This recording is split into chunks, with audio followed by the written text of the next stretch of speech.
Assalamualaikum warahmatullahi wabarakatuh. Selamat datang kawan-kawan semuanya di channel Ngobrol Horor atau channel Ngobor. Masih bersama kami berdua, ada Biru di sini, ada Bro Ayung di sana yang mau berbagi kisahnya ke kawan-kawan semuanya. Dan sebelum kita menuju ke Bro Ayung, terlebih dahulu kami mau mengucapkan banyak-banyak terima kasih untuk kawan-kawan semua yang udah kasih support, udah kasih dukungan dalam bentuk apapun itu. Terima kasih banyak. Baik, langsung aja menuju Bro Ayung. Waktu dan tempat dipersilahkan Bro Ayung, monggo. Baik, terima kasih Mas Biru. Tadi pembukanya sudah sama Mas Biru, langsung ke cerita Langsung aja. ke cerita, ada cerita apa hari ini Bro Ayung? Baik, ini ada cerita dari Mbak Halimah. Mbak Halimah itu orang Tegal Sanapi, bagian lor. Tegal kota ya.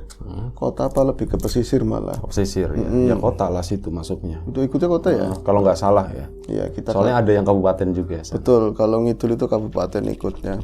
Dia pengen mengisahkan sebuah peristiwa horor yang dialami Mbak Halimah sendiri pada saat usia-usia masih bukan remaja sih, usia-usia 20-an tahun. Tapi dia udah lepas sekolah maksudnya.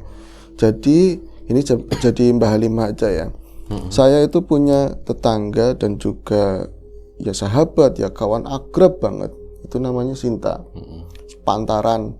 Dari kecil selalu bareng, bahkan tempat duduk kita nggak mau dipisahin. Nah, dari SD sampai dari kelas 1 SD sampai kelas 6, kemudian SMP juga janjian mau SMP-nya di mana kita bareng lagi, walaupun nggak satu kelas karena diacak ya, tetap aja berangkat bareng apa bareng. Jadi udah kayak kakak adik bener-bener.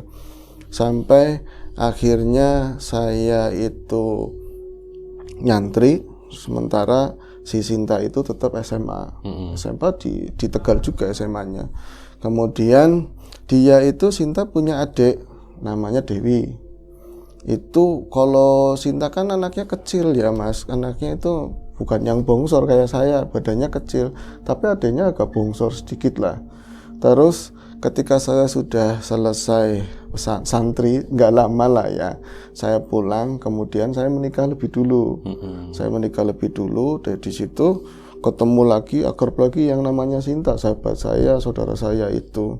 Jadi bareng terus. Nah, nggak lama setelah itu saya juga tahu ternyata si Sinta itu menjalin hubungan lah sama seorang cowok. Dia itu ya kerja entah kantoran mana lah, saya mah nggak seneng nyelidik sih, tapi orangnya kelihatannya baik, ganteng juga. Cuman kadang yang saya lihat, kalau misalnya saya kan rumahnya paling sampingan lah, kalau dia itu cowoknya datang, Rumah sampingan berarti bukan rumah utama ya? bukan, Karena ada rumah pekerjaan utama, ada pekerjaan sampingan gitu. Iya, tetangga ya Bi, tetangga, rumah sampingan, rumah, iya betul, rumah yang cadangan begitu. Enggak di samping rumah maksudnya, itu kan terasnya juga dari teras saya, terasnya dia kelihatan. Kalau misalnya lagi diapelin, ya nggak selalu malam minggu, sore, kadang-kadang pagi, kapan aja lah. Terus pas ada adanya si Dewi, saya merasa ada yang janggal gitu ya. Si bocah ini maaf banget ya, saya bilang lenjeh. Jadi kayak batasannya itu kelewat. Kalau misalnya saya sih pernah diapelin sama suami saya dulu ya. Saya punya adik saya kecil 4 tahun, ya rengka-rengko itu maklum, namanya bocah. Kadang-kadang yang pangku sama calon saya, terus nanti dikasih permen, dibawa masuk, menggading maksudnya, dienang-enang itu biasa. Tapi ini kan Dewi itu tadi saya bilang bongsor ya, badannya itu bongsor. Beda paling 2 tahun tapi badannya lebih gede. Ya kalau saya bilang montok ya montokan si Dewi. Tapi kelakuannya itu kalau misalnya si cowoknya Sinta datang, dia itu kayak mas-mes yang berlebihan lah. Kadang-kadang ya minta dibeliin apa, minta dibonceng. Ini saya kayak menangkap sinyal, ini bocah kayak ada yang gak beres gitu loh. Entah itu perasaan saya atau ya mungkin memang aslinya seperti itu. Sambutannya si cowok sih kayaknya biasa aja, nggak tahu di luar seperti apa, saya nggak paham. Dan saya sering wanti-wanti ke sahabat saya, itu wanti-wanti itu sering ngomong lah ya, ngomong ke sahabat, mengingatkan kepada si Sinta itu, Sin, ki adikmu apa ya harus begitu, maksudnya apa, Halimah gitu, siapa tadi Bi? Halimah ya. Halimah ya, ya Halimah, Sinta sama Dewi. Iya, soalnya nama samaran saya kadang geter. Halimah, maksudnya apa? Sehingga saya kalau ngelihat itu ademu kayaknya berlebihan. Oh enggak, itu memang biasa begitu sama siapa aja. Nah kemudian waktu berlalu, saya kadang bolak-balik ke tempatnya suami, baru nanti 2 minggu nengokin ibu ya. Nanti kadang tinggal 2 bulan di tempat ibu, wong saya belum punya anak kan masih bebas. Saya sering berjumpa sama si Sinta, sama Halimah juga, ngelihat cowoknya juga sering. Itu akhirnya si Sinta ini dilamar lah sama si cowok tersebut. Ya ini sebuah kabar gembira buat saya sebagai saudara, sebagai sahabat. Sebentar lagi kita akan sama-sama jadi ibu. Nanti duluan mana punya anaknya? Saya belum sama sekali begitu. Enggak, jadi ibu ya berarti belum. Jadi istri maksudnya. Oh jadi istri. Sama-sama bener, jadi iya. istri. Salahnya Bi. Jadi istri, sama-sama jadi istri kan. Enggak apa-apa Nggak apa-apa manusia ya Bi. Akhirnya kan kita bisa bertukar pengalaman. Kan diriku juga bisa ngomong juga akhirnya. Oh iya betul. Kalau ada salah baru ngomong. Saya tak salah enggak ding. Manja-manjain durasi lumayan. Betul seperti itu. Nah, ada yang sangat berbeda setelah itu. Banyak yang berbeda dari tadi, Mas. Artinya begini. Orang kan kalau setelah dilamar, apalagi dengan orang yang dicintai, kedua keluarga tersebut juga kelihatannya sama-sama mendukung, nggak ada masalah. Aturan nampak bahagia, nampak ceria, nampak seger. Apalagi tenggat waktunya nggak kayak saya itu nunggunya bisa setahun, hampir setahun lah. Dia itu tinggal jeda berapa bulan karena luruh dina loh, nyari hari yang pas. Tapi yang saya lihat di Sinta, wong yang badannya udah sekecil itu, dia justru setelah tadi dilamar bukannya nampak ceria bahagia, tapi seperti orang sakit, ungkruk-ungkruk, layu, yakin layu Mas, kelihatannya layu, semakin kurus. Ya semakin nggak enak dipandang. Saya lihat matanya kayak mata pada makin hitam, makin celong. Saya tanyain kan, sebagai saudara, sahabat, Sin kamu ndak apa-apa? Ndak apa-apa gimana? Dia tuh kayak ngerasa nggak sakit.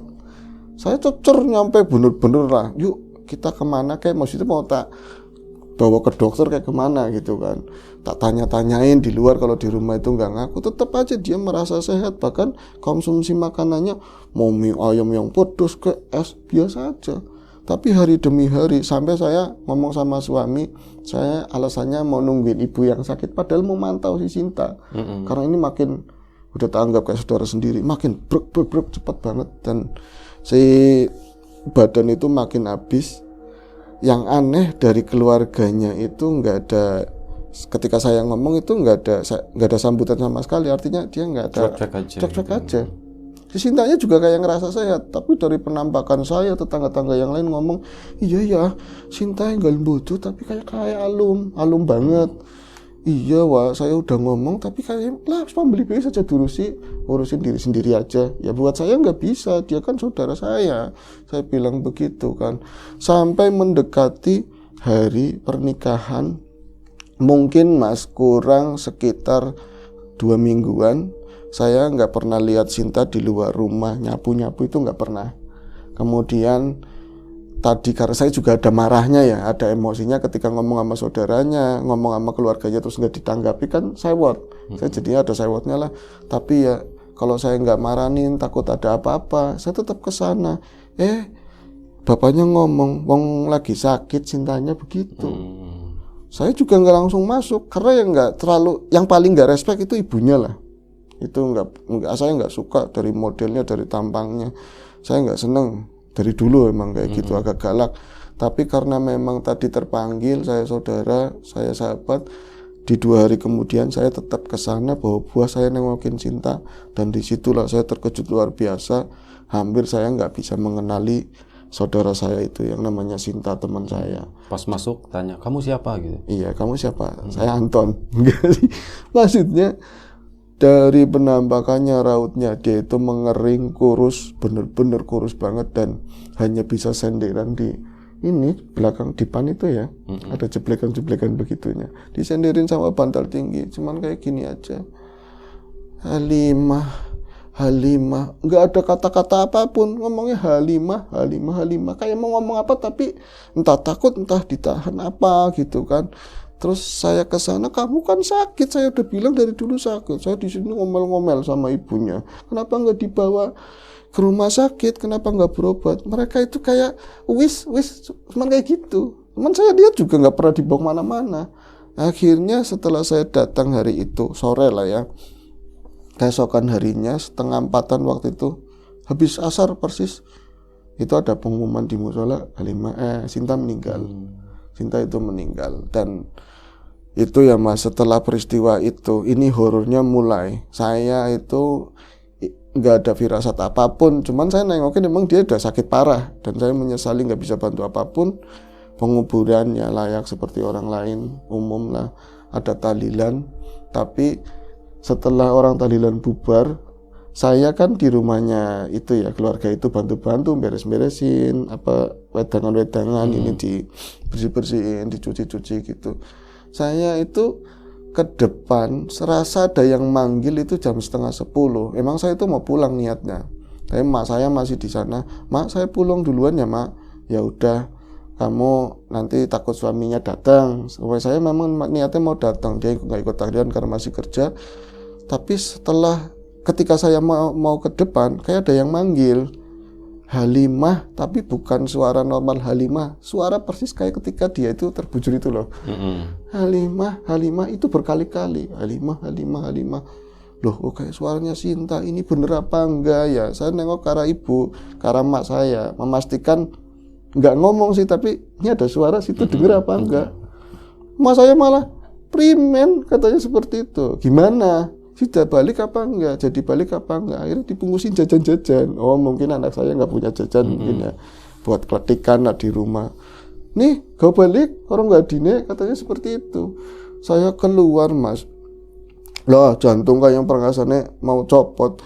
Jadi bukan di depan rumah, di bale-bale itu lagi. Pertama dia meninggalkan biasanya ditaruh di itu ya, dipan kecil, ditaruh sebelah paling pojok, nanti bawahnya dikasih air itu loh.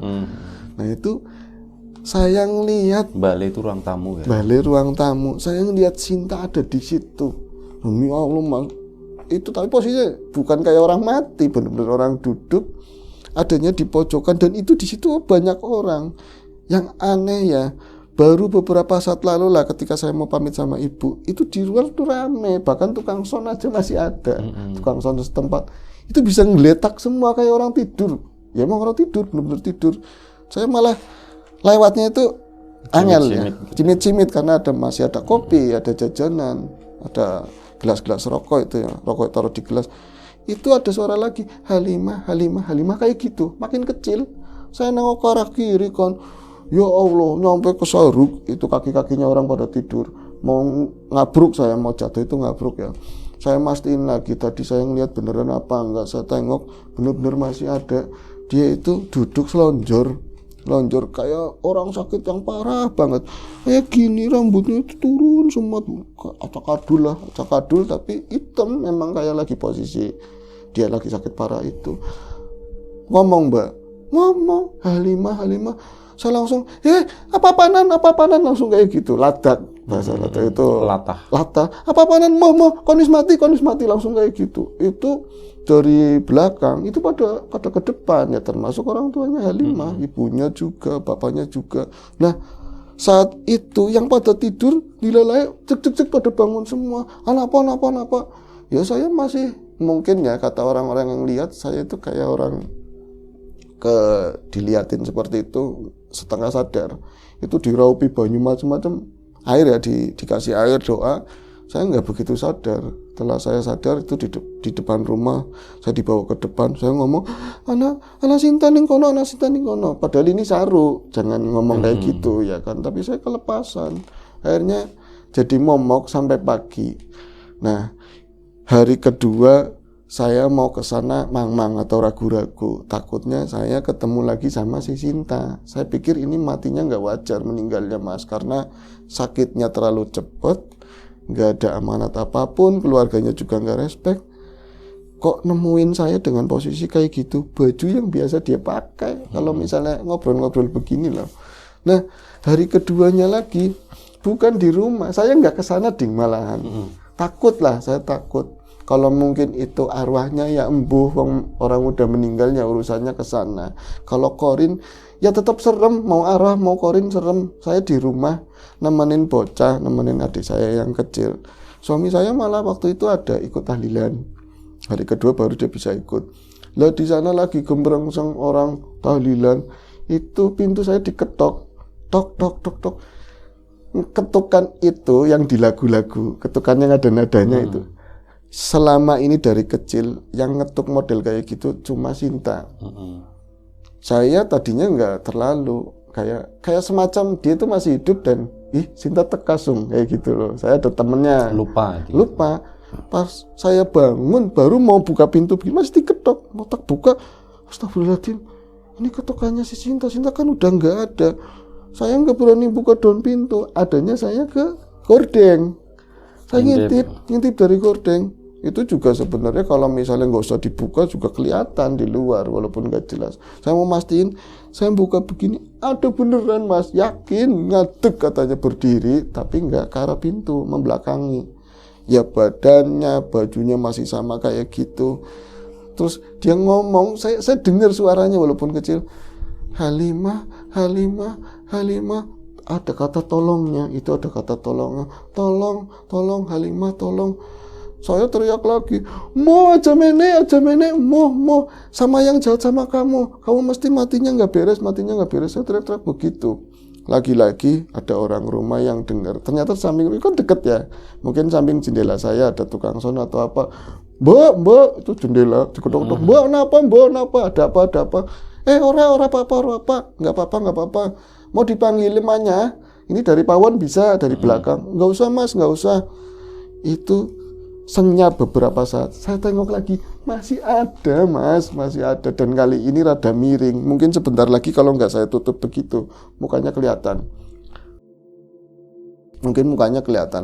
Saya masuk, saya bawa adik saya berupa jajan-jajan itu ya, ada telur, gulung lah segala macam, saya bawa ke kamar. Biasanya kalau anak kecil saya nggak boleh makan di dalam, nanti ada semut rontokannya. Itu boleh semua pokoknya. Saya bawa ke kamar saya dan kita bercanda ngobrol. Tak lupain itu tadi sebisa mungkin.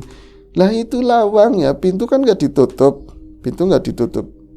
terbuka lebar, cuman kan nutupnya bagian ke dalam, Mas Biro. Jadi lama-lama setelah ngobrol berapa saat, saya tuh merinding hebat dan baunya kayak minyak melati sing cilik kayak biasanya itu. Iya, bau jelek. Bau orang mati itu baunya santer banget, kenceng banget. Tak usir sampai saya ada kayu putih. Sampai, Mbak, mambune minyak Mbak. Adanya ngomong kayak gitu, adik saya. Itu baunya minyak mahit. Minyak mahit ya guys, minyak wangi banget. Adik saya juga dengar. Saya langsung ngambil minyak kayu putih. Oh enggak, ini yang buat anak kecil namanya apa sih? Ini yang benar minyak telon. Saya lepetin cungkur saya di sini, hidung saya. Adik saya juga pakai gituin, biar mengusir bau itu. Tetap nggak fungsi sama sekali. Itu di sana masih sayup-sayup. Mungkin mau doa. Lah pintu kan bisa krek. Pintu jalan sendiri mas, yakin. Krek pintu jalan sendiri. Saya udah nggak ada kata-kata apapun. Saya ketakutan, saya merinding. Adik saya udah nangis. Tapi dia nangisnya biasanya kenceng banget. Nangisnya kayak gini doang. Kayak gitu dicontohin. Kayak orang udah takutan banget. Mungkin dari pandangan saya, adik saya udah ngelihat duluan, tapi saya belum lihat. Jadi dia cuma kayak gitu terus. Lah saya langsung improv, Sin, aja mene tulung Sin, aku kan apikan mengkorokowan, aku kan baik banget sama kamu, aku yang perhatian, kenapa kamu kesini? Sin aja guyonan, lawangnya kok bodol, lawangnya nanti pintunya rusak. Itu ngomong saya waga-wagan saya ngomong saya jadi-jadinya. Lah pintu itu tutup, jebret, nutup, bener-bener nutup, jebret. Ya Allah Sinta, nyong salah apa? Aku salah apa? Kenapa kamu kesini gangguin saya? Kenapa gangguin saya? Aku ora terima ada suara kayak gitu. Aku nggak terima. Ora terima apa? Delen ora terima apa? Sambil ketakutan. Saya latak wis ngomong. Adine aku, adik saya. Itu mengarah ke Dewi. Saya itu dapat suara penjelasan sesaat lah dari mungkin bu setane bu apane lah ya, saya nggak tahu. Itu ada kata-kata Dewi di hari kedua. Langsung saya nggak, setelah acara bubar ibu saya pulang, saya nggak cerita nggak apa, adik saya cerita tahu-taunya pagi-pagi itu saya mandi-mandiin begitu kan ya, saya kusut-kusutin kasih ini minyak telon tadi, ngomong sama mas saya, mak mau bengian Mbak Sinta, gitu Bi. Allahu Akbar, kamu lihat dek, Mbak beweruh jadi kayak gitu, padahal saya nggak lihat. Wong di pintu kayak gini Mbak ke saya, kayak derek yuk katanya ikut yuk. Aduh ora beres kayak bener apa ora Halimah? Enggak ding, lah nggak ada apa-apa. Mbak aja gorong nangis lagi, Bi, katanya kayak gitu. Saya udah nggak ada. Ini saya harus lari kemana ya? Dan itu hari ketiga, malam ketiga saya beraniin buat cari bukti, entah bukti apa. Saya ke sana ke rumah itu bantuin lagi. Dan di saat bubaran ya masih anget inilah ya, masih anget orang meninggal begitu. Kok bisa-bisa saya lihat si cowoknya tadi Sinta, berarti calon suami itu lagi ngobrol sama Dewi di depan. Dan kayak semacam gak ada rasa kehilangan atau apapun. Ya kayak biasa, plak kayak gitu. Aduh lubar itu bubar gitu ya. Dan malah ada selentingan dari tukang sound setempat ngomong, kita kayaknya mudun ranjang, katanya seperti itu. Ini kayaknya sepertinya turun ranjang. Saya apakah ini memang sengaja? Ini ada perbuatan yang gak nyata gitu ya. Ada main belakang. Apakah Dewi melakukan untuk kakaknya sendiri? Mungkin enggak ya. Dewi kayaknya orang-orang yang gak pernah mainan kayak gitu. Yang saya tahu. Akhirnya setelah selesai saya pulang, saya langsung tutup pintu. Itu pulangnya agak malam bareng-bareng sama ibu saya, jam 11-an lah ya, jam 11-an. Di tengah malam itu ini yang paling serem saya lihat. Bukan mimpi mas, nggak mimpi sama sekali. Yang jelas kamar saya diketuk dengan ketukan nada yang sama, ketukannya Sinta. Ya kayak gitu nadanya, dek. Nanti ada, mah ada kayak gitunya, Halimah gitu kan. Saya ngomong sama mas saya, kamarnya jele ini mas, kamarnya itu jeda, itu ada ruangan kosong baru kamar orang tua saya. Saya ngomong gini, Ma udah tidur apa belum, masih turu apa melek? Maksudnya buat belain saya. Nggak ada suara apapun, jadi nggak bapak nggak emak, kayaknya udah tidur lelap. Ma kia Sintanya menek, Sintanya kesini. Saya bilang gitu, nggak ada yang nyaut. Bahkan ada saya nyampe si tembok tak guduk. Adanya tukang sound samping, Mbak anak apa? Wih maning, itu lagi mas, nggak tahu orang itu mulu yang ngomong, nggak apa-apa mas, saya bilang ngetop lagi. Akhirnya saya karpe, kalau kamu itu mau masuk, mau ada yang disampaikan, saya pasrah, tapi aja pateni ya, jangan dimatiin, saya jangan dimatiin. Wis kentir mas, saya udah kayak orang gila. Akhirnya saya lelap lagi, entah lelap apa belum lah ya, saya senderan, posisinya persis tak tiru ketika dia sakit. Jadi selonjor, ininya rada tinggi kan. Tahu-tahu mau lihat begini, ada yang merojol, bahasa dia ada yang merojol dari pintu. Padahal mungkin nembus dari pintu itu ya. Pertama wayangan putih mas, kayak bayangan putih kayak gitu. Nah genage melebu, ini melebu pasti Sinta melebu. Masuk beneran itu saya langsung matanya, wis nggak bisa ngapa-ngapain, bener-bener kecer begini. Karena bukan sosok Sinta lagi, dia udah pocong mas, udah pocongan, ngadepnya nyamping. Tapi kapasnya lo sing jeli nemen, kapasnya itu kayak orang ada nafasnya itu kena silir-silir angin loh sininya, nyumpel begini, mambune baunya melati banget. Ke Sinta apa dudu ya? Tapi ini bahasa bukan mulut, ada ucapan tapi saya nggak mangap. Saya ngomong, hei pocong, kamu itu Sinta apa bukan? Seakan-akan saya ngomong kayak gitu. Dia itu nggak nyaut sama sekali. Nyautnya itu melalui nengok ke arah saya, pelan banget. Emang dasarnya malu kayak gitu ya mas, kayak serba halus kabeh, serba halus begini nengok ke arah saya. Jeleng mukanya semuanya itu bener-bener itu saudara saya si Sinta. Dan ini apa namanya pocongannya ya, sampai saya bukan teliti karena emang jelas banget ngembang begini ya, ngembang banget dan masih baru itunya, mori-morinya masih baru, cuman antara dia itu kalau baju orang ya di kamar kan orang pakai baju atau orang asli kan kelihatan banget. Kalau dia itu rada bayang.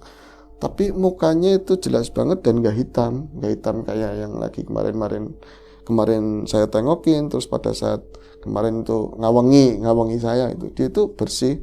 Cuman ya tetap serem banget karena ada giniannya, ada gituannya. Dia pucat, mukanya gak pucat.